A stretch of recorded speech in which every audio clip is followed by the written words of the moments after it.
by a lot of events, but one of the most powerful was somebody doing these kind acts for my family. When I was 11 years old, we had a really, really tough Thanksgiving where there was no money and no food, and we wouldn't have starved. We always found a way to get something, but we weren't going to have a Thanksgiving dinner, that's for sure, certainly not a feast of any sort. And my mom and dad at the time were fighting like cats and dogs and saying things that once you say them, you can never take them back. You know the kind of stuff I'm talking about? And my mom was screaming at father about how he couldn't even take care of his own family, and it was horrible. And I have a younger brother and younger sister. I'm the oldest. So I was trying to keep them from hearing this conversation, and then a miracle happened. Bang on the door. I'm the oldest. They're screaming, so I go answer the door. And I answer the door, and standing there is this giant man. I was this little boy. And he's holding this huge box of food. And beside him on the ground was a black pot with an uncooked turkey in it. And he said, "Is your father home?"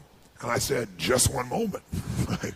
I was like unbelievably euphoric. I thought, this is a gift from God. This is going to change it all. This is going to make my mom and dad happy. It's going to be unbelievable. So I go, and my father is screaming at my mother through a closed door to the bedroom door. And I said, Dad, there's a guy at the door. And he goes, "Go, you answer the door." I said, "I did. He's got to see you." So I kind of teased. I said, "Dad, you got to come." So he said, "Fine." He made one last yell at her, and he walks to the door. And I'm waiting there, just can't waiting to see his face. And my dad opens the door, and this man's standing there with this big box of food. And my father did not get happy. He looked at this man, and he raised his voice to him, and he said, "Look, we don't take charity." And then he took the door to slam it in the man's face. But the man was a good-sized man. He put his foot there and smacked his foot and bounced back open. He said, Sir, this is not charity. Everybody has tough times. Somebody knows you're having a tough time. And they want you to have a magical Thanksgiving. I'm just the delivery guy. He said, "Please take this." And my father said, "We don't take charity." He went to slam it again. And this time the guy put his shoulder against it so he couldn't do it. And then my father's staring at him. It's like these two males starting to get in this intense mode. And one just trying to give a gift, and I'm freaking. And then the guy said something that I'll never forget, and in moments I wished he hadn't said. But he found a way to force my father. He's holding this thing, and he looked at me, and then he looked at my dad, and he said, "Don't make your family suffer because of your ego." Now my dad's level of energy increased, but he was also trapped. You get it? So he took the food, slammed it on our table, and slammed the door in the man's face and never even thanked him. And I didn't know what to do. Part of me wanted to cry. Part of me was crushed. And I watched my father storm off and went on back to scream at my mother. And I remember that day just thinking, I don't understand. And years later, I began to understand it a little bit. What I began to understand is that you look at a person's life, and it's like so much in life you could be joyous about. Like I wanted to smile, you know what I mean? Even now I can remember it. I wanted to smile about this great gift, but now I couldn't even smile because it would make him angry. And then I thought, years I figured out, our whole life is shaped by decisions. That's what we've talked about today, right? But there's 3 decisions you're making every moment you're alive. And the way you make these 3 decisions shapes your destiny. First decision we're all making every moment is, what are you going to focus on? What are you going to focus on?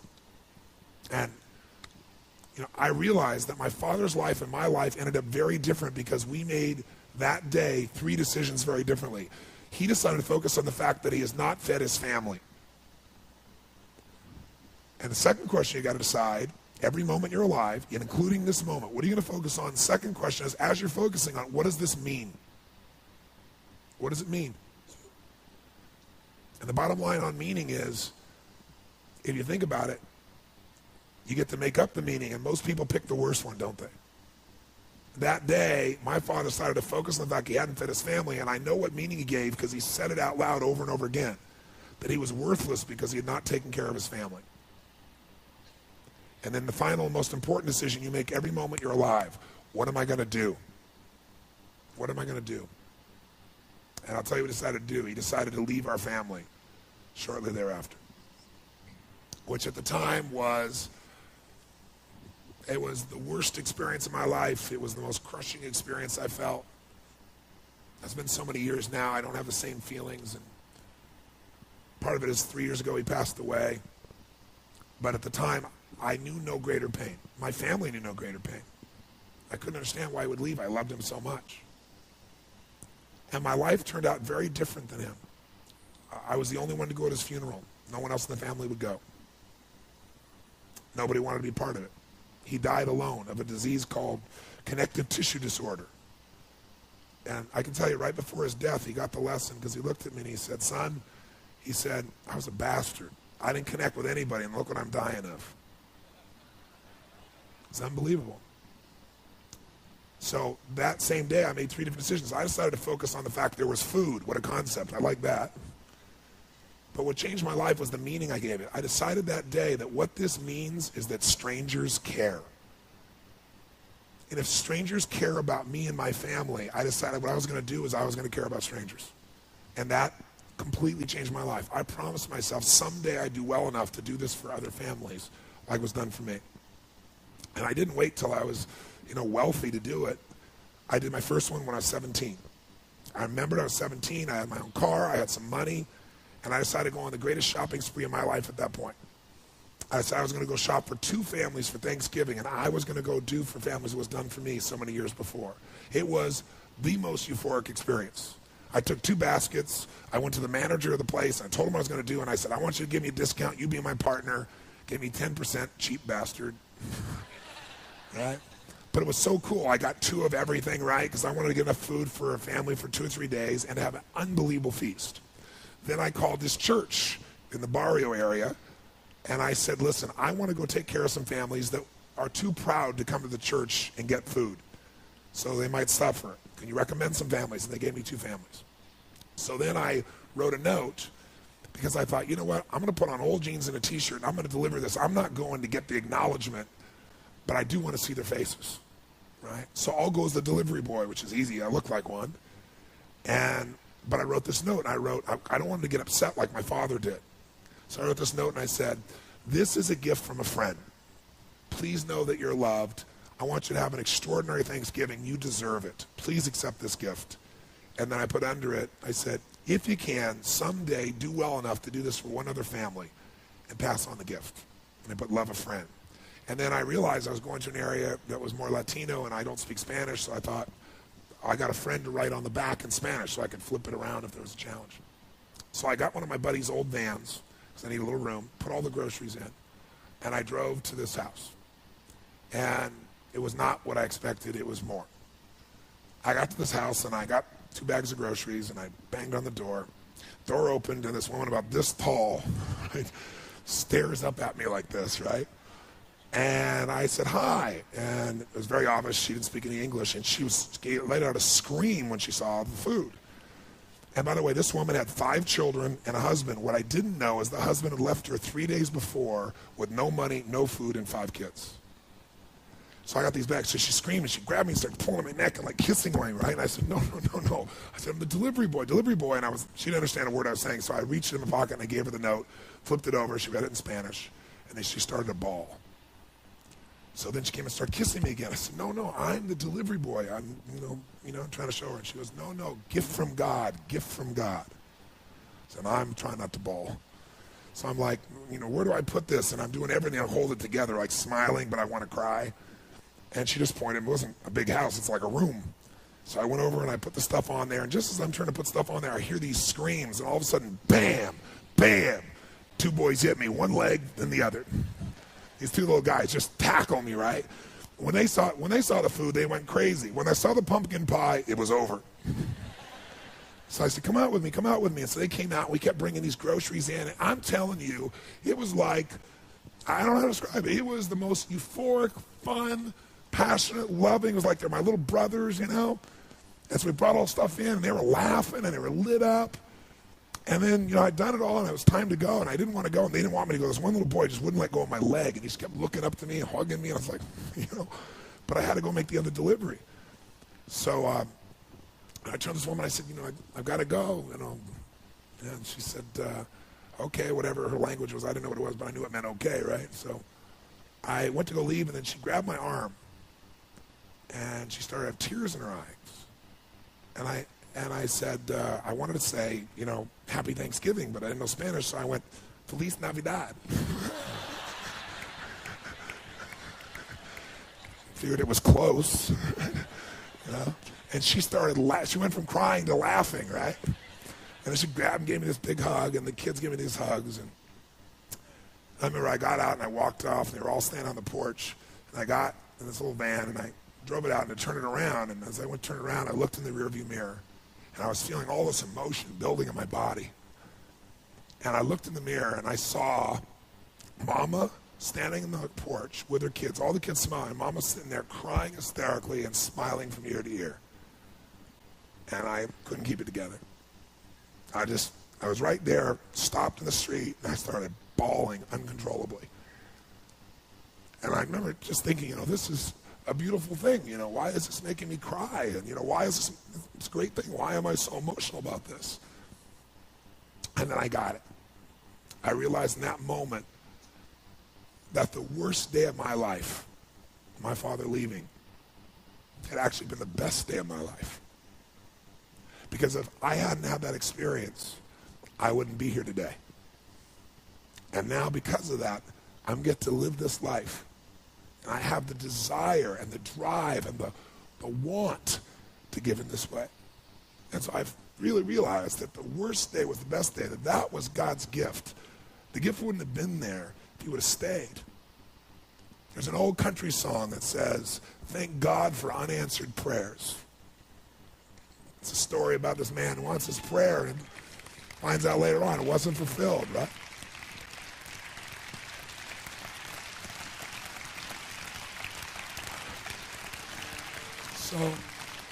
So I tell you the story for a couple reasons. One is, if you want to change your life, figure out how your worst day was your best day. You'll change everything, because it is if you look for it. If you find the deeper meaning, it is. There's something in you that wouldn't be there without it. And the second reason is because I want to recruit your soul. Not for your money or business. I want to recruit you in this action of going and making a difference. I want to recruit you for you, because I know if you go do a few of these things, you'll get hooked, and you'll make it a ritual, and it'll change your life. Whatever things you do in your life, this is what it's really about. And, it won't be long before it'll be Thanksgiving here, and we still do this. I start out the first year, I fed 2 families, and the next year I fed 4. I'm going to double it. Next year I did 8, which was a lot of work. And I didn't tell anybody what I was doing, because I wasn't doing it for acknowledgement. I was doing it because it was right. But after a while, I thought I could use some help. So I got my friends together and said, you know what? Instead of just going and having turkey, let's give thanks. Let's go build baskets with food and great stuff, and let's deliver it to people. Then we'll come in and have a big dinner, and we'll talk about what we're grateful for and have our dinner. And so we did it, and it became a ritual, and it grew. And then I built some companies, and all my employees got involved. And then about 14, 15 years ago, I started my foundation. And last year, we fed over 1 million people now in 9 countries around the world, on Christmas and Thanksgiving. It's been a pretty amazing experience, right? Thank you. Thank you. Thank you. Thank you.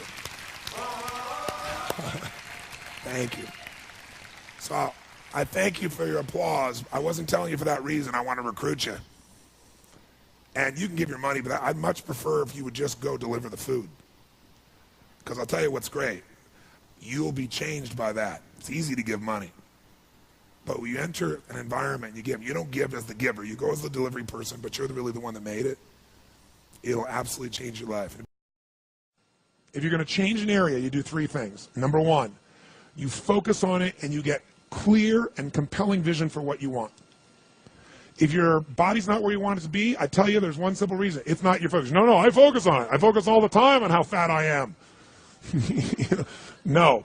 You see, if you focus on crashing into the pole, trying not to, the more you try not to, what you focus on, that's where the energy goes, that's where you go, right? We all know that. But what people tend to do is, I'm saying focusing on what you want, not what you don't want. And not only just focusing on what you want, where you focus and say, well, I'd like to be strong, I'd like to be energetic, I'd like to be fit. It's focusing and making it compelling.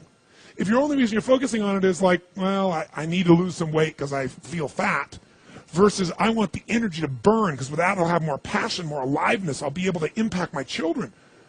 I'll be able to, take the business to another level. I'll be able to have fun when I'm stressed out and tired. I'll have creativity flowing through me. You can't just focus on it. You got to create a clear and compelling future in that area. that will pull you towards it so you're not trying to push yourself. If there's an area you're not improving in, think of 3 pillars if you would. Pillar 1 is get focused and clear. What's compelling? Where are you? Really? And don't lie. Where do you want to be? And make it so compelling you can't help it. When you wake up in the morning, you want to transform this area of your life. So the quality of your life already is better just because you are so excited about what you're after. When you do that with your body or your emotions or your finances or time or any other area and you start focusing and you're clear, you're going to have energy. You're going to have drive. You're going to start to do something. How do you make sure what you do really works? You need the second pillar. And think of this as 3 pillars. Because, 2-legged stool is going to fall over. 1 leg, you can't sustain. Second pillar, you got to get the best. When I say get the best tools. Get the best map. Get the best mentor. What I'm looking for is, it's wonderful that you're focused and clear and excited, but if you're running east looking for a sunset, you got a problem. I don't care how much you believe, I don't care how much enthusiasm you have, you got the wrong tools. You got the wrong strategy. You got the wrong map. And so it's really critical in life, I believe, to get a map and get a mentor. Because the map very often changes. And the best mentor, somebody who's the best at what they do, they know the shortcuts, don't they? Or they know when the roads change. You don't get stuck hanging out, in the desert when you're trying to get to the ocean, metaphorically. So I've always focused on not just finding somebody good, but who's the best at it, who's got the best tools. Think of that first pillar as a target. You're crystal clear on the target. And now you got the toolbox, man. You got the best tools, not rinky-dink tools, the very best. And the way to get the best, by the way, that I've done it is model someone who's already successful. All the tools I come up with, some I've obviously created, but the foundation came by standing on the shoulders of other giants. I went out and found somebody that's already got the result. Why reinvent the wheel? Success leaves clues. Find the best, figure out what they're doing, do that. Alter it, find your view of it, but start with what already is working rather than starting from scratch and trial and error. But if you've got that focus, the target, and you got the toolbox, and you're still not getting what you want, it's because you got inner conflicts. That's the third pillar. You've got to resolve your inner conflicts. Because as I try to explain to you, 80% of success in anything is your psychology and 20% is the mechanics. So those inner conflicts are when you take 2 steps forward and you pull 3 steps back. Right? When you say, boy, I'm totally committed to this, but you don't follow through. This is my expertise, the why guy part. Why? Why do you keep saying you want this? You have crystal clarity, you have the tools, and you're still not getting it? There's a conflict in you. You want to be totally successful, but you're afraid at some level that if you are totally successful, you will not be loved. You'll be rejected. You want to be in a position where you have total free time and you want to build a billion-dollar enterprise. These are conflicts. You really, truly know you got the tools and talents to make this happen, but a part of you doesn't think you deserve to succeed because of something you did at some point in your life or something you made up. Or you think making money or being successful economically is not spiritual. And you're committed to being spiritual, and yet the other part of you, it's the inner conflicts between fighting parts. So what do we do in this third pillar? Think of it as a vault we got to unlock. Think of it as unlock and unleash. That's the third pillar. The way you unlock and unleash is you identify the conflicts. You get clear what they are. So you may have total clarity, even the tools, but how can you totally unleash and commit when you're being pulled in 2 different directions? You say, Tony, how do I solve that? There isn't one way. You've got to get clear about what's most important to you today, not what you think you should do based on an old blueprint, an old belief system, your parents, society, your friends. Otherwise, you'll succeed and not be fulfilled. So once you identify the conflicts, now what you got to do is align. Align your life with what you really value. Align your life with what is most important to you. And then once you are in a position where you're aligned, guess what you'll do? Take action. You won't even have to work at it. When everything's in alignment, there's nothing pulling you away, boom, you go for it. But when you say, I want a relationship, but at the same time, simultaneously, I want to be in a position where, I never have to, I only get what I want every moment, or I never have to commit to anything, then obviously you're never going to get there. That inner conflict must be resolved. Once you align and you take action, guess what's going to happen? You're going to achieve. So once again, what is RPM? It's the fastest way to get results by organizing your mind and emotions for peak performance. All it really is 3 questions. If you did nothing else out of this whole program but learn to ask these 3 questions on a regular basis, you're going to get greater results than anybody else, because we get what we focus on. And this is a results-focused, purpose-driven, massive action plan. So what are the 3 questions? The first question you're going to ask yourself is the R. What is it I really want? What's my outcome? The R stands for what is the specific result I'm committed to achieving? Because remember, clarity is power. The more clear you can be about what you're after, the easier it's going to be for you to achieve it. Remember, your brain's like a servo mechanism, like a mechanism in a bomb.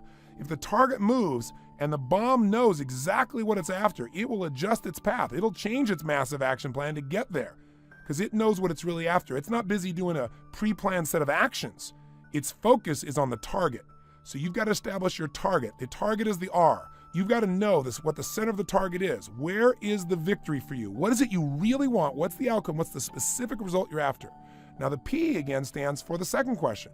Why do you want to do this? That's the most important question. Why do you want to do this? What will it give you? What is your P purpose? What's your purpose? Purpose has power. Purpose creates drive. Reasons come first, answers come second. Once you know what you're really after, whether you get there or not has to do with how committed are you? How much drive do you really have? Do you have enough reasons? If we get big enough reasons, we can figure out how to do anything. This is what's going to focus you. This is what's going to get you to take action. This is what's going to get you to follow through. This is what's going to fulfill you, because you're going to stay focused on what you want, why you want it, and how you're going to achieve it.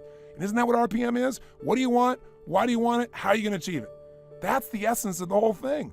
And when you can answer those 3 questions, what it is you really want, you can be specific down to a result you're committed to. And when you know why you want it, that purpose, and you know how you're going to achieve it, your massive action plan, man, the rest is easy, because you got momentum, you got clarity, and you're ready to rock and roll. This is why RPM is so much faster than any other kind of planning, because most planning is about what do I got to do?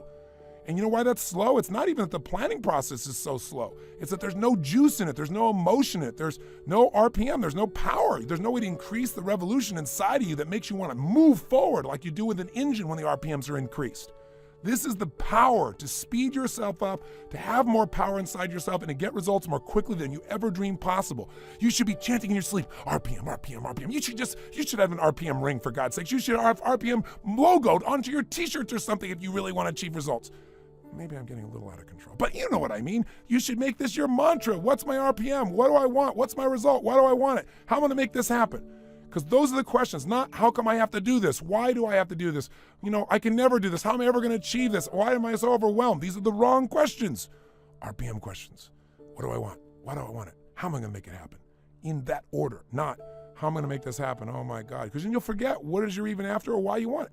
Now, sometimes when people come up with a purpose, they say, well, the purpose of doing this is to facilitate change within the organization so that it can function with absolute effectiveness so that all human beings can contribute to the profitability and shareholders will share the enthusiasm of exceeding our profit expectations. What's wrong with that? It's not going to move anybody.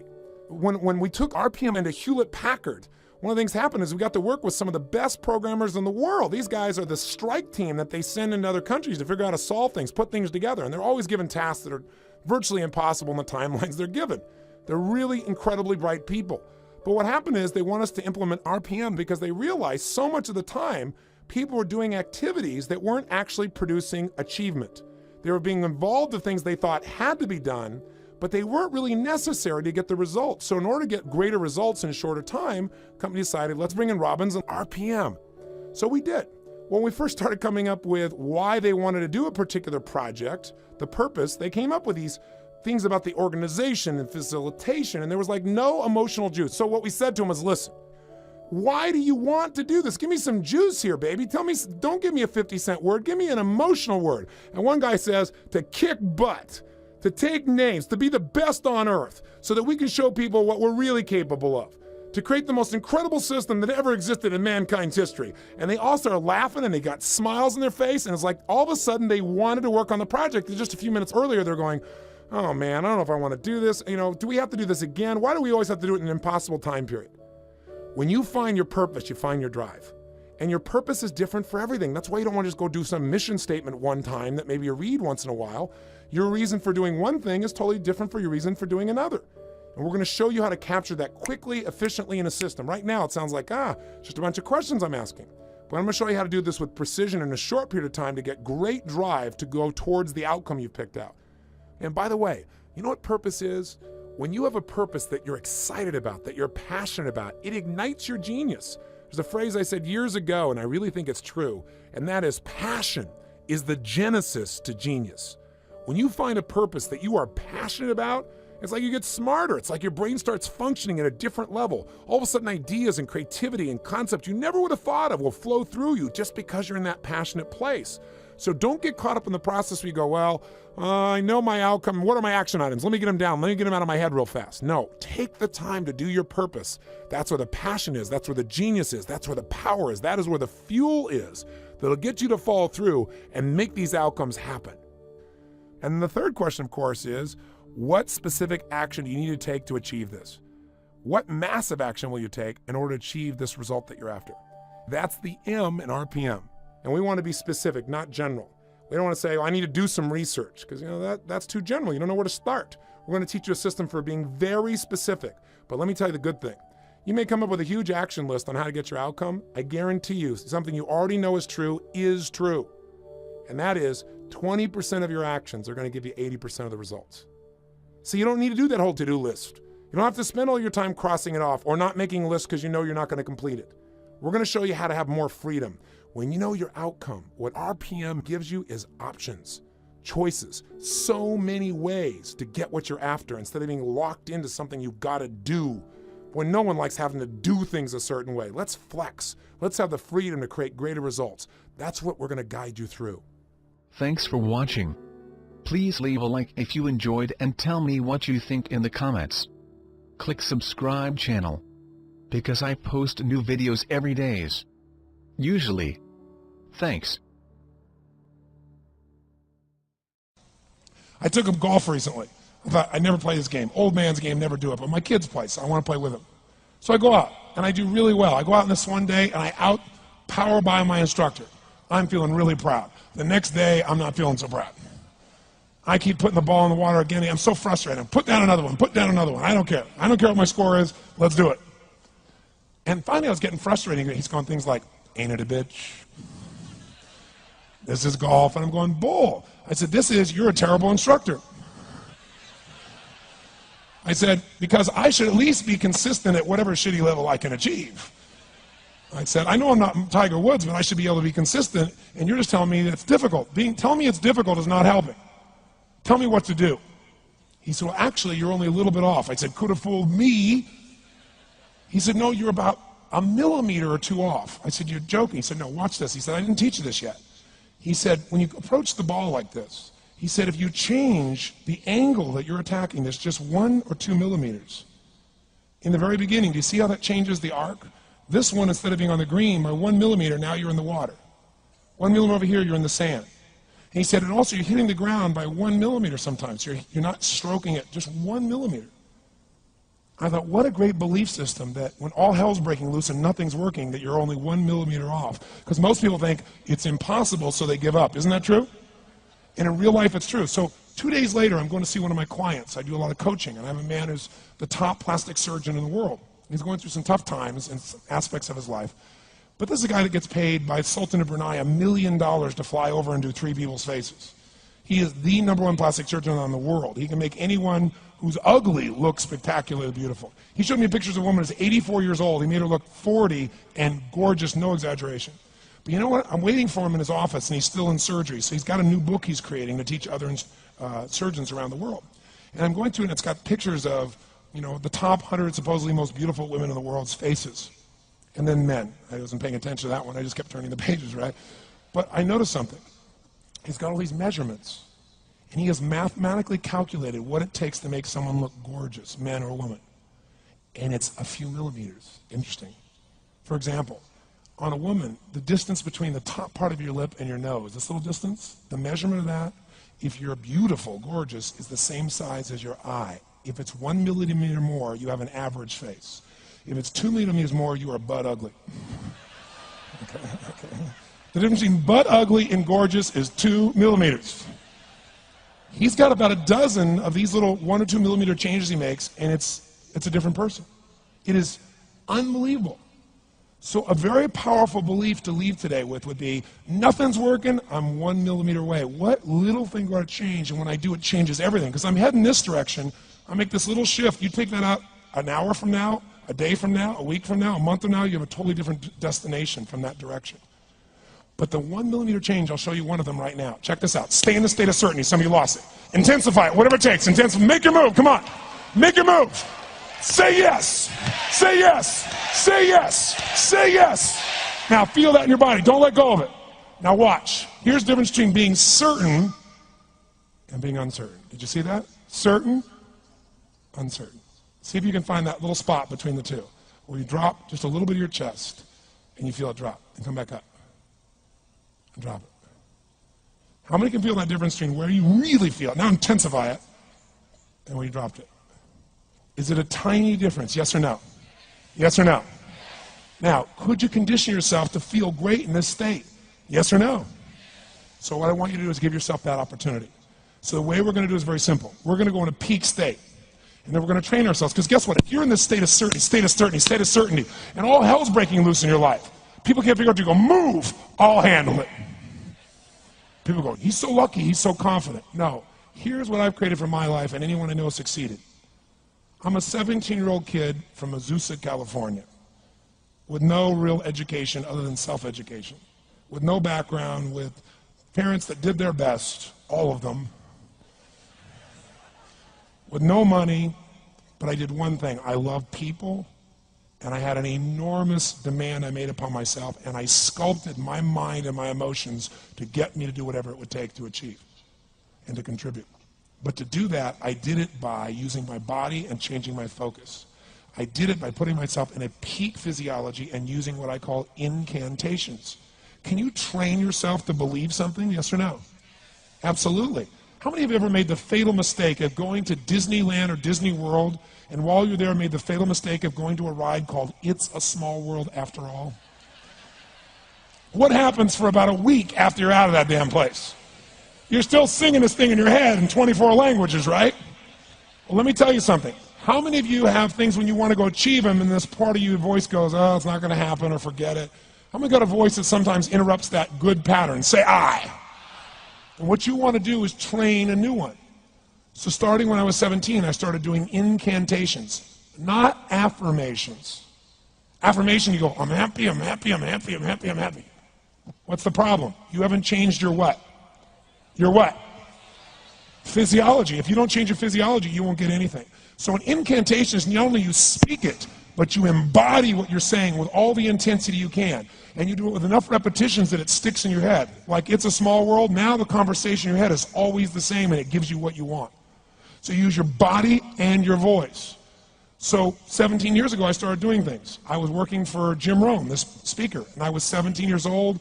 I had long hair, minestrone soup, acne on my face.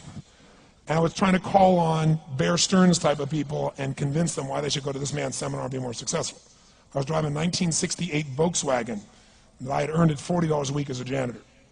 The only way I did it was park far from the building and then go in, and I love people and I believe, but I put myself in state, and I was able to influence people that were far more successful than I was at the time.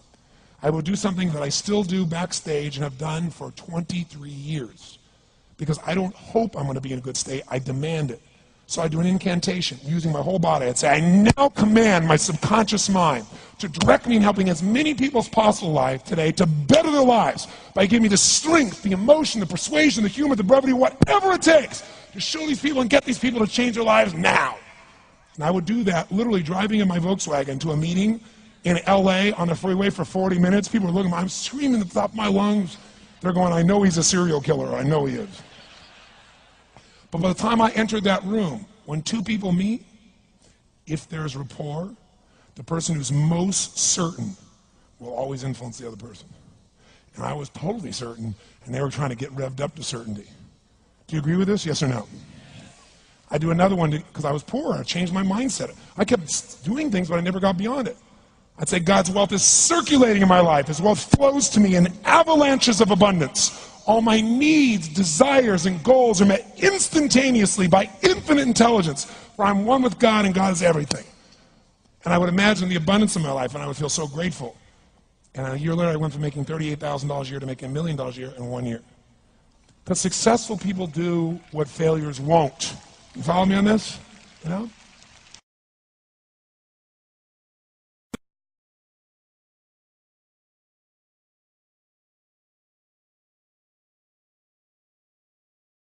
Good evening. How you all doing out there? Thank you. Thank you. Thank you. I'm honored and I'm blown away, even though this is my 25th year plus doing this. I've been doing this for a quarter of a century now, which is quite amazing for me in the process. Thank you. And I've had the privilege now of working with more than 3 million people live in events from more than 80 countries around the world. So at this stage, I got to tell you something. I could be an idiot and I would know that there are certain patterns that cause people to be fulfilled, to be happy, to fit, to be strong, to feel alive, to be vibrant, to have passion in their life, to do well financially, but even more importantly, emotionally, psychologically, spiritually, in their health and their relationships. And there are also patterns that make people frustrated, overwhelmed, depressed, sad, lonely, cause them to be struggling financially, struggling with their bodies, struggling intimately.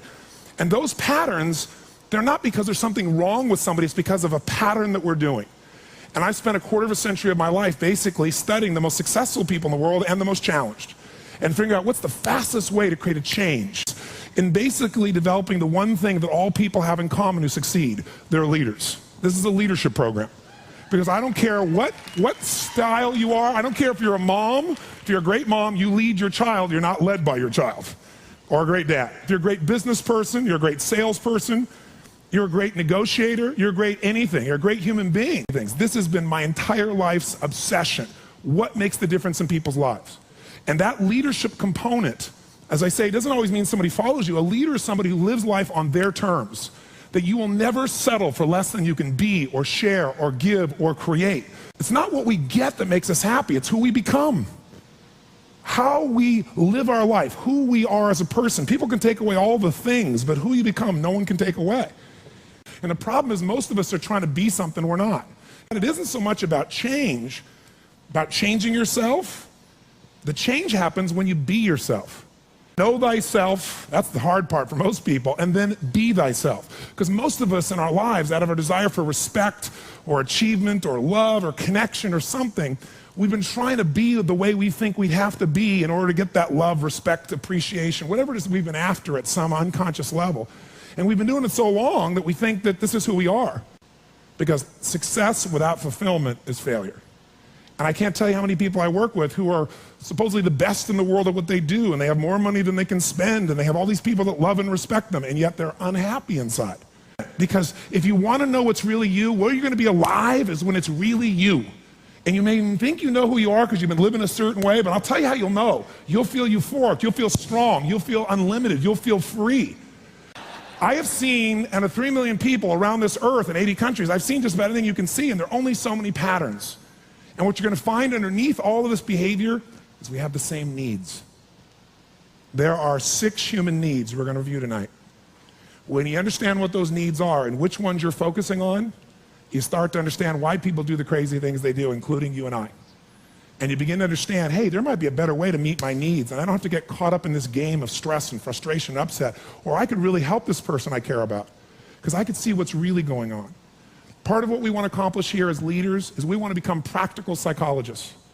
We want to understand what's really going on so we can help, so we can make a difference, so we can transform. So yes, of course you can do better in your business, because the more you understand about what people need and want, the greater you're going to be. The better manager, better leader, the better mom or dad, the better friend. And there's a better you that's available when you understand what's driving you. But most of us are running patterns over and over again. And we want to free that up. To free it up, we got to break the pattern. We got to do things that are different. So we're going to do something different. I'm not here because I believe in positive thinking. If you think that's what I believe, you don't know much about me. I'm not one of those people that believes you're supposed to go to your garden and chant, there's no weeds, there's no weeds, there's no weeds, there's no weeds. There's weeds right there. All right, that's what I believe. Here's what I believe. I believe that if you really want to be effective, you got to tell the truth. In fact, there's 3 mandates of leadership, if you want to jot them down, that may be the foundation of everything that I believe, and I hope that you will See as something that's useful for your own life to remember, because it's so fundamental. So the first mandate to leadership is not just to be positive. First mandate to leadership is see it as it is, but not worse than it is. The first secret to be an effective leader in your life, whether it's you want to lead your body from the location it is right now you're unhappy about, you don't have the energy you want, your body's not where it wants, to where you want to be, that's leadership. You want to transform your business, that's leadership. Your income, that's leadership. You want to help your children, that's leadership. You're going to be a leader, step number one, tell the truth. See as it really is, but don't make it worse than it is so you have an excuse not to try. What takes guts is to put yourself on the line. What takes guts is to say, I'm going to make this work. What takes guts is to say, I'm going to believe, knowing I could be disappointed or devastated. But you know what? Disappointment's a good emotion if you learn how to use it. Anybody can see it as it is and maybe be honest, but here's the real secret. Can you come up with a vision? Step two is see it better than it is. That's part of what we're going to do this weekend. Seeing it as it is, you got to be honest. And there's not anybody in this room, including me, doesn't have areas of their life that can be made better. But if we can figure out what they are and tell ourselves the truth, regardless of what other people think, then we got a chance to make a change. I learned something from General Schwarzkopf, one of the best leaders I've ever met. And I got a chance to spend quite a bit of time with him over the years. And he said to me, Tony, I'll tell you the secret to leadership. He said, the whole secret to your life, for any group, any individual, is no individual, no organization can get better till they can admit something's wrong. And so you know what the problem is? No one wants things to be wrong, so we compare ourselves to others who are doing better than so we can feel really good. See, he raised the standard. He went to step two. Step two is you got to see it better than it is and set that as your standard. A standard is something you don't go for. It's not a goal. It's something you live, breathe, and find a way to get to no matter what. If there isn't a way, a leader makes the way. Is there a difference between should and must for you? Yes or no? You better believe there is. So when that standard is a must for you, you're going to find the way. Finally, the third key here is once you see it better than it is, make it that way. You got to take massive action. You got to be resourceful. You got to find the way to make it you want it. So this weekend, first thing we're going to do after a while is you're going to get real clear about how is it really? How is your relationship really? How is your body really? How is your career really? How are your finances really? All of us in this room, as different as we are, and you can look around, you see every gender, race, probably religion, belief structure in this room. The one thing I bet we have in common is we won't settle. How many came because you want more? How many came because you want more? Say I. Oh, say I. So whatever that more is that you came for, more energy, more focus, more determination, more confidence, more certainty, more love, more success, more playfulness, more of your body being where it is, more of your spirit alive, whatever it is, I can tell you this, whatever you think you came for, that's not why you came. Because I've done this for 25 years. I'm not saying you won't get that too. But what brought you here and what you're going to leave with is going to be more than what you thought. I can promise you. You want to know what makes us happy? Progress. That's it. I don't care what you've achieved. If you don't feel like you're still growing, if you don't feel like you're still contributing, if you don't feel like there's some progress in your body or your mind or your relationship or your business, if you don't feel like there's progress, you're going to be unhappy. I don't care how big your life is compared to other people. Progress is the game, my friends. It's being alive. And if we're going to be alive, absolutely. Whatever your game plan is, it's ultimately to get to a certain feeling. And the truth is you can have it right now. This next few days is the beginning of that path, and we want to take it to a whole nother level. And let's start now.